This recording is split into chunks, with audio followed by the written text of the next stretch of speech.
Entonces ellos dijeron, vamos a manejar una regla de 1 a 10. La relación para que uno tenga un SaaS, un Software as a Service, y sea demasiado atractivo para un inversionista, es, lo mínimo es una relación 1 a 3. Me vale 100 pesos, me genera 300. Normal, 1 a 6. Una cosa de locos, 1 a 10. ¿Sí? Esto es muy importante para los inversionistas y siempre les van a hacer esa pregunta si ustedes tienen Software as a Service, software como servicio. Entonces, vamos a volver con este ejemplo que hizo Neki. Neki dijo, yo voy a pagar hasta 20,000 pesos por una descarga de la aplicación Neki y que la gente la use. Entonces, una vez, en un día de la Tierra, ellos inventaron una campaña que la gente muchas veces no entendía y Neki le decía, si te vas para la oficina o para la universidad en bicicleta, Neki te regala 20,000 pesos por irte en bicicleta. Y todo el mundo decía, como Bancolombia le va a dar a la gente por irse en bicicleta y que gana Bancolombia. O sea, es como que, es claro, lo que hacían era, ellos sabían que podían pagar hasta 20,000 pesos por una descarga de la aplicación que la usaran. Entonces ellos se dieron cuenta que es el punto, se me va el momento, como el punto estrella, como el punto de genera, como donde explota el uso. Entonces ellos sabían que si la persona descargaba la aplicación de Neki y le abonaban 20,000, la gente usaba la aplicación. El costo de adquisición, ¿cuál fue? 20,000. ¿Es importante que la gente se fuera en bicicleta para Neki? No importa. Le podían decir, si usted salta 25 veces, le doy 18,000 pesos. O por cada salto le doy 1,000 pesos hasta que salte 20 veces. Entonces la gente puede saltar y baja la aplicación y le dan los 18,000. La actividad no importa. Lo que importa es el costo de adquisición versus el lifetime value. Esa es una primera regla y es demasiado importante. Y es por eso que Rappi nos da tantos Rappi créditos para que descarguemos la aplicación. Es por eso que Uber nos da 2 viajes de hasta 5,000 pesos para que usemos la aplicación. Es por eso que Didi nos da 6 para que usemos la aplicación. ¿De qué depende qué tanto nos den y con qué frecuencia? Con lo que empecemos a generar recurrencia de ese uso. Vamos a suponer lo siguiente. Si ustedes descargan TikTok y no siguen a nadie, ¿para ustedes va a ser chévere TikTok? No, va a ser aburrido. Pero si cuando se meten a TikTok les preguntan quién les interesa y les ponen a seguir a 50 personas, ya TikTok es divertido. ¿Por qué? Porque ya sigo gente y tengo tracción. Cuando, por ejemplo, yo tengo un CRM y no me obligan a meter contactos, el CRM se vuelve aburrido porque no hay tracción. Entonces hay un momento en cada compañía donde yo logro que las cosas se den. En mi compañía, yo tengo que hacer todo lo que sea hasta yo vender el primer apartamento. Cuando yo a una constructora le vendo el primer apartamento, ya todo es una maravilla porque ellos dicen vecindario funciona. En el caso de ustedes, necesitan, por ejemplo, en el que ven inteligencia artificial para tomar mejores decisiones para necesita hacer que el cliente, por ejemplo, haya conectado o su analytics o esto, o esto, o esto, y que le haya entregado X valores para que le permita tomar X decisiones como tal. Eso es claro. Hasta esa primera parte, dudas, inquietudes, ¿tiene sentido? Me gustaría saber si sí, si no, si es muy claro, si es muy obvio, ok.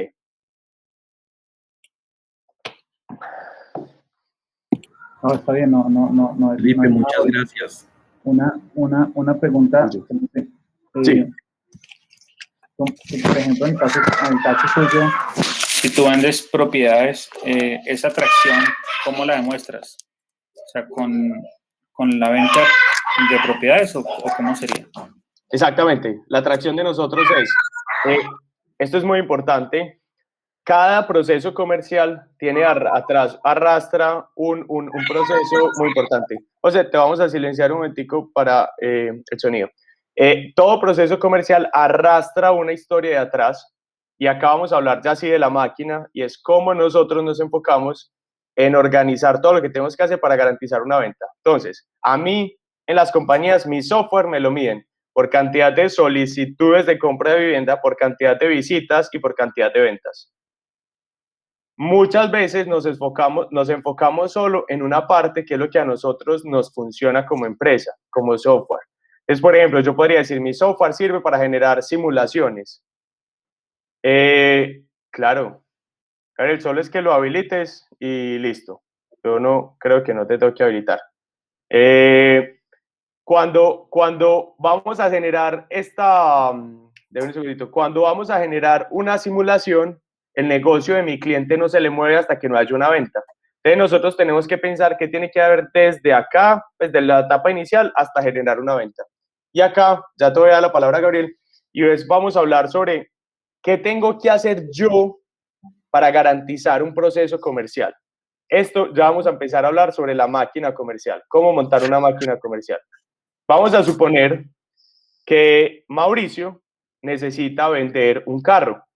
Para vender un carro, ¿cuál es el proceso que necesitamos tener para nosotros vender ese bendito carro? Necesitamos tener 1, 2, 5, 10 etapas. Entonces vamos a empezar a establecer las etapas desde la etapa de la compra hasta la etapa previa a la compra, o de un lado para el otro, como la queramos ver. Les cuento desde mi caso, que vendo vivienda, y les cuento, si quiere, desde el otro caso, cualquiera podemos hacer un ejemplo.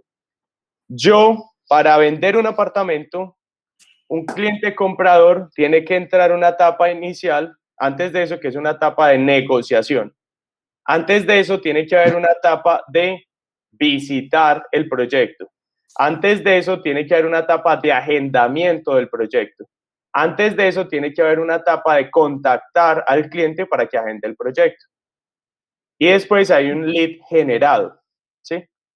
En cada una de esas etapas, yo me tengo que enfocar y hay una deserción de cada una de las etapas. Entonces, vamos a hacer el siguiente ejemplo.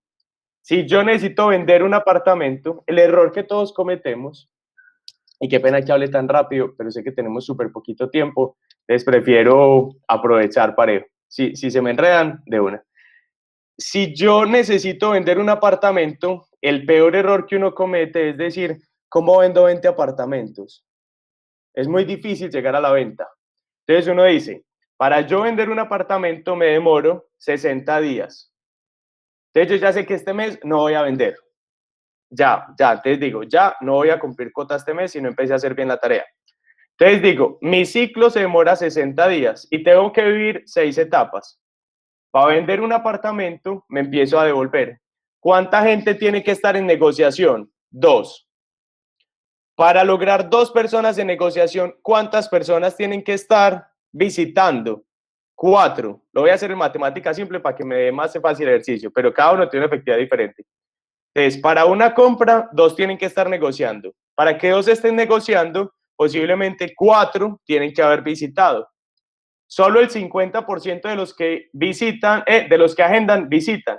Entonces, quiere decir que necesito mandar a 8 personas que agenden para que uno compre. Para que 8 personas agenden, tengo que hablar con 20 personas, por ejemplo, para que 8 quieran agendar. Entonces, si yo quiero vender 10 apartamentos, ya sé que tengo que conseguir 200 contactos para vender 10 apartamentos, ¿sí? Entonces, ahí es donde empezamos a armar la estructura como tal. Si yo digo, quiero vender 100 apartamentos, simple, 100 apartamentos, por cuántas negociaciones, cuántas en visita, cuántos leads, cuánto de esto y cuánto de esto.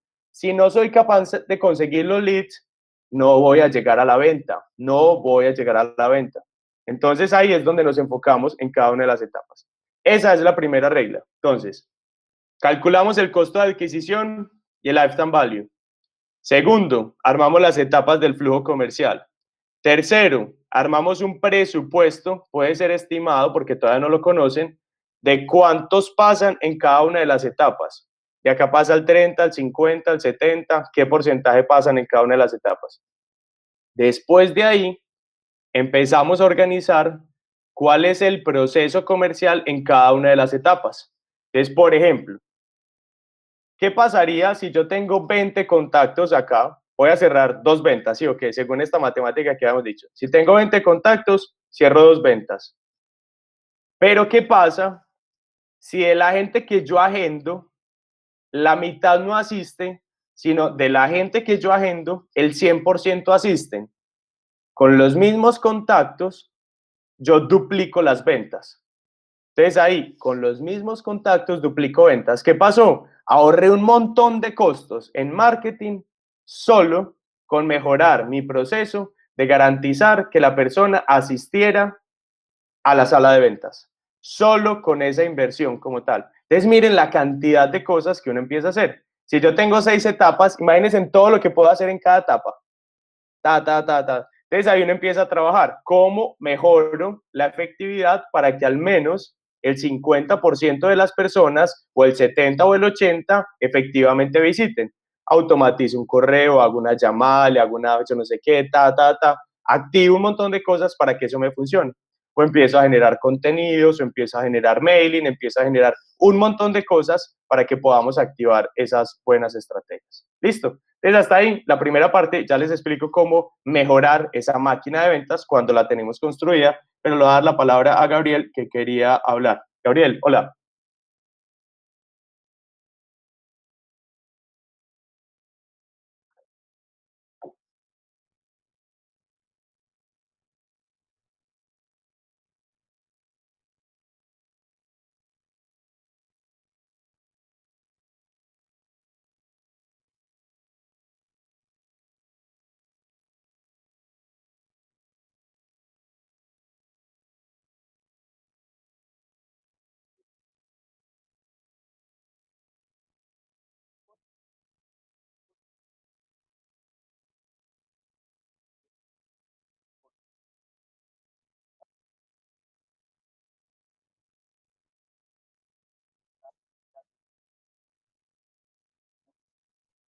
Sí, efectivamente creo que o de pronto te equivocaste o yo no me hice entender bien y era como que le podíamos dar cualquier acción siempre y cuando costara hasta 20.000 pesos.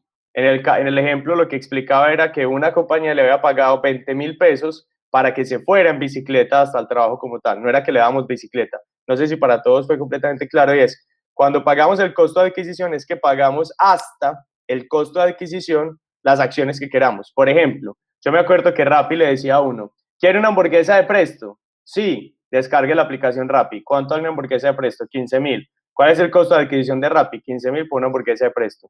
Pare de contar. Entonces es como empezar a generar esos puntos como tal que me parecen interesantes. Un saludo para Santi, que acá luego que está conectado, gran amigo de nosotros, de la casa. Bueno, Hola, hola. Buenas, buenas. Estos son como algunos de los, exactamente, 20.000 pesos, $5, pero venga, muy importante, ningún costo de adquisición se compara con ninguna compañía.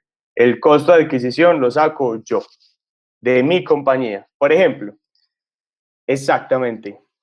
Vamos a hablar sobre eso, Isabel. Siempre es muy importante encontrar esos valores para cada una de las empresas. Y les voy a explicar cómo cambia, por ejemplo, mi costo de adquisición según la etapa de la compañía y según los ingresos de la compañía y demás detalles. Yo vendo apartamentos. Como les decía ahorita, me gano 2 millones por vender un apartamento. Desde esos 2 millones de pesos, son más o menos $700, $600. Entonces, si yo me gano $600 por vender un apartamento en una etapa inicial de la compañía, resulta que mi compañía acaba de sacar créditos hipotecarios. Al mismo cliente le vendo un crédito hipotecario. Entonces, por el crédito hipotecario me gano, no sé, $300. Entonces ya, $600 más $300, lo que hice fue agrandé el LTV. Agrandé el LTV. ¿Cuál fue el costo de adquisición?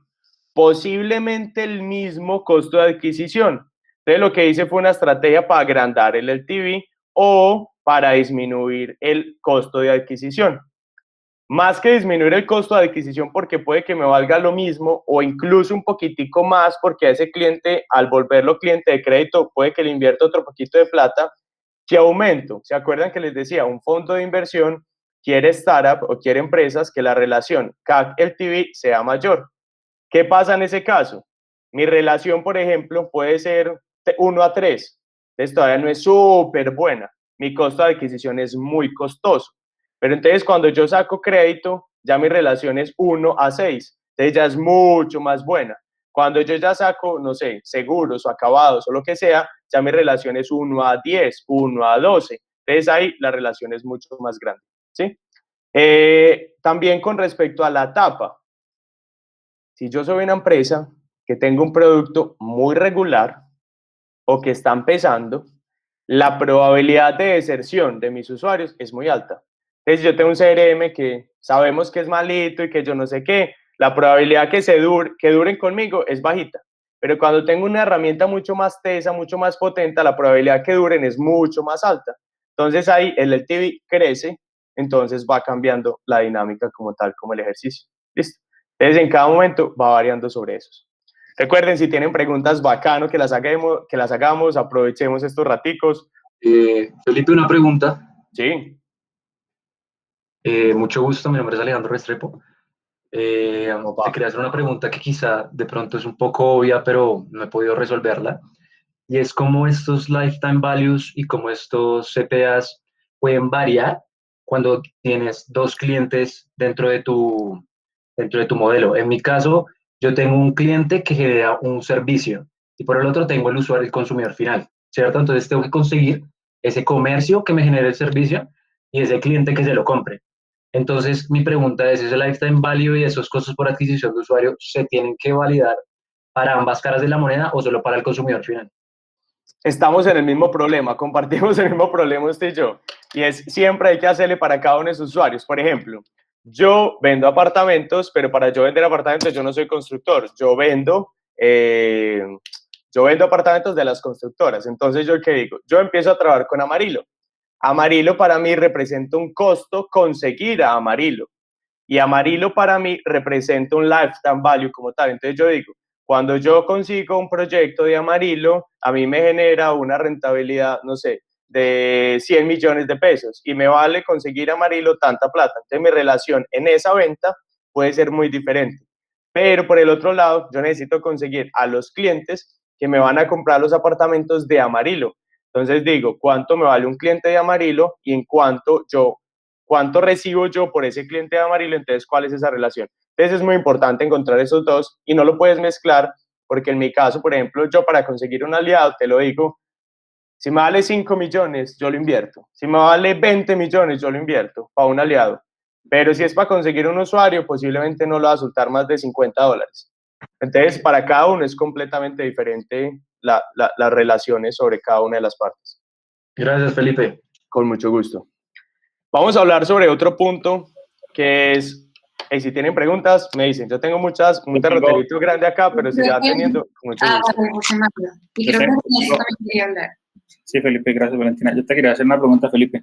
Entonces, tú eres un marketplace donde consigues constructoras o inmobiliarias o, bueno, cualquier persona que tenga una casa para vender y al otro lado tienes que conseguir el comprador. Entonces, marketplace, oferta, bueno, ¿cómo es el tema respecto, por ejemplo, a los otros competidores? Digamos, Avi, Laus, y digamos, tu oferta de valor en sí, ¿cuál vendría siendo en comparación con ellos o cómo funciona el tema?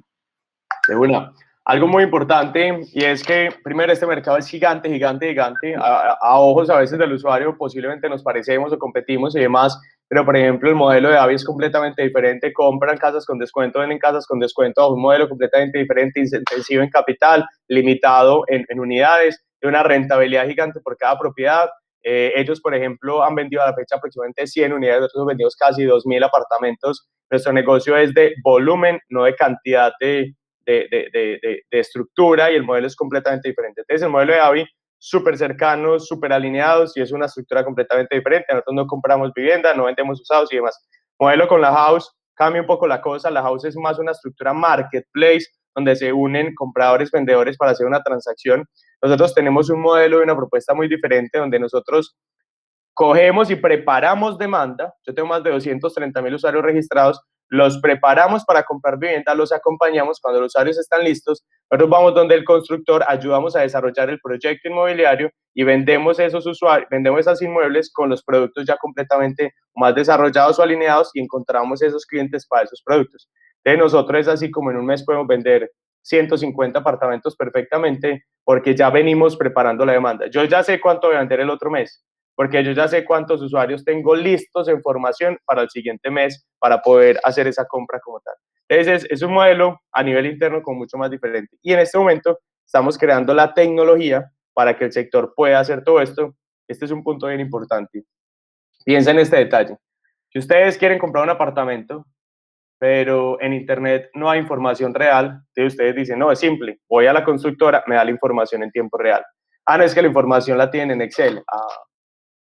cómo hago mi negocio. Entonces, ahí hay un punto muy importante que yo les decía ahorita, no sé si se los he mencionado, hay que crear ecosistema.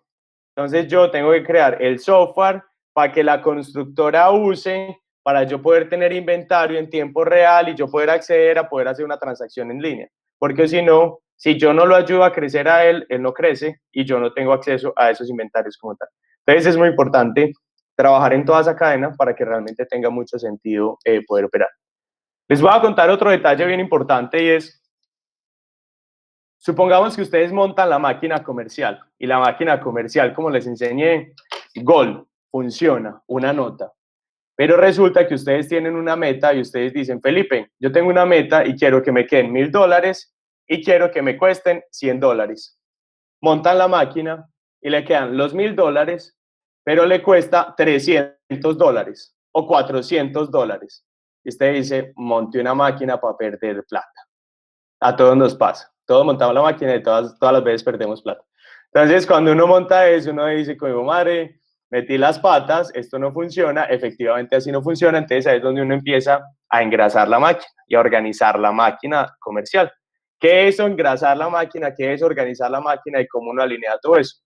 Tengo las 6 etapas y empiezo a decir dónde tengo ineficiencia del proceso. Entonces uno empieza a medir como un embudo, literal, es un embudo lo que uno hace, y uno dice, de 100 que tengo acá, ¿cuántos me están llegando a agendar? 50. ¿Qué hacemos para que me agenden? 70. Mi meta es 70. Entonces uno se concentra en cada puntico. No puedo experimentar en cambiar todo, sino que me concentro en experimentar solo ese puntico. Entonces ahí es donde empieza la magia y eso es lo que uno empieza a hacer cuando es una startup. Experimentar, experimentar, experimentar, experimentar, experimentar. Y ahí es la magia para hacer plata. Ahí es realmente donde uno empieza a hacer dinero. Parece demasiado simple. Yo me acuerdo que cuando a mí me enseñaban esto, yo decía como, pues como enseñarme a escribir, pues como hacer bolitas y palitos. Y sí, y así es. Y uno se le olvida. Si yo le digo a Mauricio, a Marta, cómo vendemos el doble, uno no sabe. Pero uno sí tiene en la cabeza acciones para vender el doble y uno no tiene metodología para vender el doble.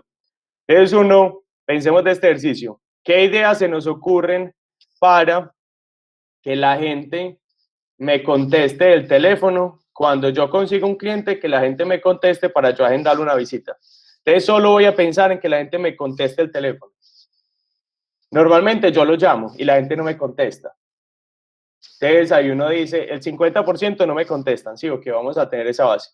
Entonces uno solo se concentra en eso, uno como gerente, como director de producto, como estratega de growth, lo que llamen, o como gerente, emprendedor, mensajero y todo, que muchos nos toca así. Entonces uno dice, bueno, me voy a concentrar solo en esa etapa. Y uno empieza a generar hipótesis, entonces uno dice, voy a armar un experimento, si quieren ya les comparto la metodología, pero más que esto es muy simple y es, ¿cuál es mi hipótesis? Yo digo, si yo le mandara un WhatsApp a todas las personas que se inscriben y después del WhatsApp le mando un correo o después del WhatsApp los llamo o después de esto hago tal cosa, yo creería que las personas que me va a contestar el 70%. Esa fue la hipótesis, eso es lo que uno cree en la cabeza. Entonces uno dice, bueno, armemos un experimento. ¿Cuál es el experimento? Voy a mandarle un WhatsApp a los próximos 20 clientes, inmediatamente generen un lead para saber si la efectividad aumenta de un 50 a un 70%. ¿Cuál es la métrica? Mandarle a 20 personas para medir cuál es la tasa de efectividad de la contactabilidad. ¿Cuánto lo voy a hacer? Lo voy a hacer durante 2 días, o durante una semana, o durante 20 días. ¿Cuál es el resultado? Pasan los 10 días o los 20 días, contacto a las 20 personas, le mando el WhatsApp a todos y me sale que el 60% respondieron a mi mensaje. Pasé de un 50 a un 60%. Miren esa bobada, miren esa bobada. Una bobada de dejar de llamar y mandar WhatsApp y llamar. Y esa bobadita me aumenta la tasa de conversión arriba de un 50 a un 60, puede que eso me mejore, entonces ya del 60 bajan las ventas y automáticamente me quedan más ventas. Cuando me quedan más ventas, invertí lo mismo en clientes, pero me llegan más ventas. Entonces, ¿eso qué pasa? Mi costo de adquisición es mucho más económico. Y ahí ya no tengo una relación, por ejemplo, de 1000 a 300, un costo de adquisición de 300 cuando me gano 1000, sino que ya posiblemente 200 cuando me gano 1000. Entonces ya esto es una relación mucho más fuerte y empiezo a ganar más plata. Entonces después empiezo a cambiar la otra experiencia y digo, hey, bueno, ya no me voy a enfocar acá, sino que ya me voy a enfocar en que la gente descargue la aplicación o en que la gente haga tal cosa o en que la gente, lo que queramos. Y empezamos a hacer ideas y empezamos a formular experimentos. Es muy simple, es muy simple. Uno se equivoca cuando se le olvida experimentar. Esa es la base. Uno en una empresa pierde plata porque se le olvida experimentar. Entonces uno está tan ocupado y uno dice, y uno como gerente toma malas decisiones y uno dice, ¿cómo qué hacemos para vender más? Ah, no mandemos en el CRM. Qué pereza tomar nota en el CRM, eso es mera perdera de tiempo, eso es yo no sé qué. Si no tenemos datos, no podemos mejorar nada. Si yo les pregunto a ustedes cuál es su proceso comercial, lo más seguro es que no lo tengan definido. El proceso comercial no es vender. Ese no es un proceso comercial. El proceso comercial es paso 1, paso 2, paso 3, paso 4. ¿Qué digo en el paso 1? ¿Qué digo en el paso 2? ¿Cuál es el objetivo del paso 2? ¿Cuál es el tiempo para pasar del paso 2? ¿En cuánto debería pasar al paso 2? ¿Cuáles son las objeciones que se me presentan en el paso 2? ¿Hasta dónde hablo? No. ¿Cuánto debería durar la llamada ese? ¿Cuánto tiempo tengo para hacer este? Todas esas preguntas no las tengo que hacer, no las tenemos que hacer para armar un proceso comercial. Cuando eso está claro, se va yendo todo el flujo y todo el proceso comercial. ¿Listo? ¿Qué más dudas? ¿Qué más dudas? Tenemos ahí en el chat, dice, bueno, Mauricio Acevedo tiene una pregunta y después de Mauricio hacemos la del chat. Sí, yo tengo una dudita también. Gracias, Valentina. Hola, Felipe. Felicitaciones por lo que estás haciendo. Realmente un orgullo. Te he seguido también, entonces, Muchas muy gracias. bacano.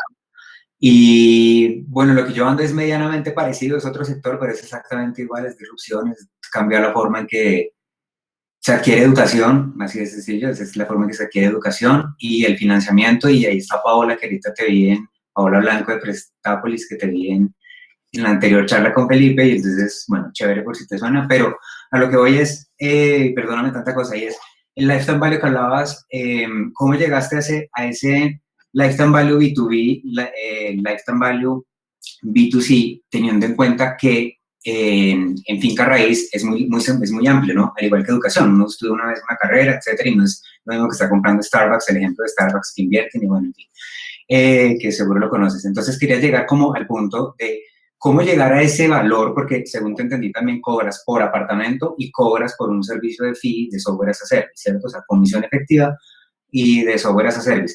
¿Cómo llegar a esos valores? Yo pensaría que es según la industria, según el sector, obviamente teniendo conocimiento del ecosistema, obvio, pero digamos, ¿hay alguna manera para llegar? Y se supone que si estamos en tecnología, la idea es optimizar costos, entonces pues muy probablemente nosotros va a estar muy por debajo, pero puede ser que un 10% nos sirva mucho, pero también un 20% claramente nos va a servir, y un inversionista va a decir, venga para acá. Pero entonces, ¿hay alguna forma en tu experiencia de cómo llegar a ese cobro B2B, sobre todo? Como a saber cuánto llegar a cobrar, o eso Mira, es probar, que es probar, experimentar. Ayer estaba justo acá en San Francisco en una reunión con Bilbao y le hice la misma pregunta. Estaba discutiendo, Daniel, ¿cuál es el precio ideal para nosotros? Vamos a cambiar el pricing de software as a service. Entonces yo le decía, ¿cuál es el precio que vos consideras el mecanismo ideal para montar una estructura de precios? Me decía, es muy simple. Hay mucha metodología, pero ahí detrás hay mucho. Lo que usted busca es vender al precio más caro que le compren, ¿sí o qué? Ese es el primero. Hay modelo de 3 precios, que si quieren podemos hablar un poquito del modelo de los 3 precios, porque cada uno, cómo organizarlo, qué cambia, qué no cambia, todo eso tiene muchas cosas, pero para encontrar el valor máximo, la ventaja de nuestros productos es que no se relaciona el costo con el precio en la mayoría de los casos, ¿sí? Cuando es software principalmente. Él me decía, la primera validación es, se tira el producto, ¿se lo compran? Sí, aumente de precio. Se tira el producto con el precio aumentado, ¿se lo compran? Sí, hay que subirle más. ¿Se lo compran? Sí, hay que subirle más. ¿Se lo aumenta? ¿No se lo compran? Encontró el precio. Entonces ahí empiezo a organizar. ¿Por qué? Porque usted está siendo disruptivo, donde usted no sabe exactamente cuánto está dispuesto a pagar el mercado. Y para encontrar eso, sí hay muchas fórmulas. Entonces ahí uno empieza a decir, bueno, vamos a sacar fórmula de costos, opositor completamente